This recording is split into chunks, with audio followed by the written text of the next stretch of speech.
Monsieur le Président, ces jours-ci, demander à quelqu'un s'il veut prendre l'avion, vous allez sans doute avoir des réponses extrêmement négatives en raison du confinement. C'est la même chose pour le transport en commun. On vit une situation où être dans des lieux publics confinés, c'est pas très attrayant. Bon, ceci étant dit, cette baisse de popularité momentanée, je crois qu'elle n'est que momentanée, n'enlève rien à la qualité du projet ou perspectives qu'elle nous donne. Je suis pas toujours d'accord avec le maire. En ce qui concerne le tramway, le projet de tramway, il y a une vision qui émerge, qui va nous placer comme ville dans une façon très différente de se déplacer, d'envisager l'orientation du développement de cette ville. Et plus encore, j'ai fait une proposition pour être encore plus ambitieux pour l'ensemble de la région. Je parle d'un réseau de transport régional.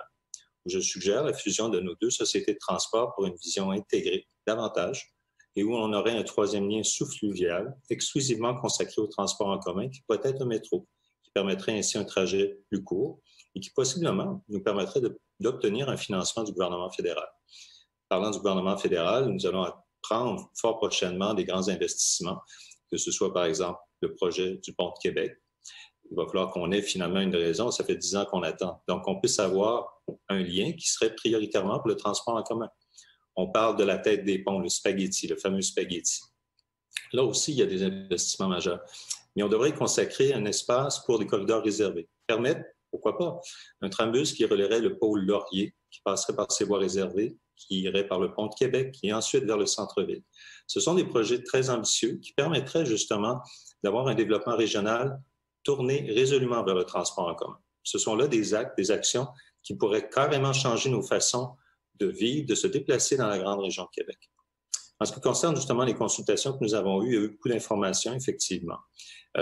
Sur la question de la plateforme surélevée, il y a des enjeux qui m'apparaissent importants, mais je le mettrai en lien avec les piétons. La difficulté pour les personnes âgées de se déplacer, on limite certains choix, certaines intersections. Et cela peut avoir un effet justement de créer certaines enclaves. Donc, sur la notion de la hauteur de la plateforme, il y a un enjeu qui doit être abordé à mon avis.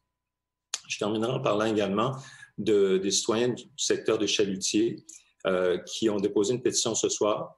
Moi, je suis d'accord pour que l'on essaie de trouver des aménagements, que l'on déplace latéralement le parcours, qu'on emprunte possiblement des terrains ou que l'on évalue, qu'on regarde s'il est possible d'acheter des terrains à la Rothmans, histoire de ne pas empiéter sur les espaces citoyens et qu'on éloigne davantage le parcours. Conclure, M. Rousseau, s'il vous plaît. Donc, le projet de tramway, M. Gosselin, je crois qu'il est là pour rester. Et c'est un projet qui va tous nous unir. Je suis fier d'en faire la promotion, je suis fier d'en faire partie. Merci. Merci beaucoup.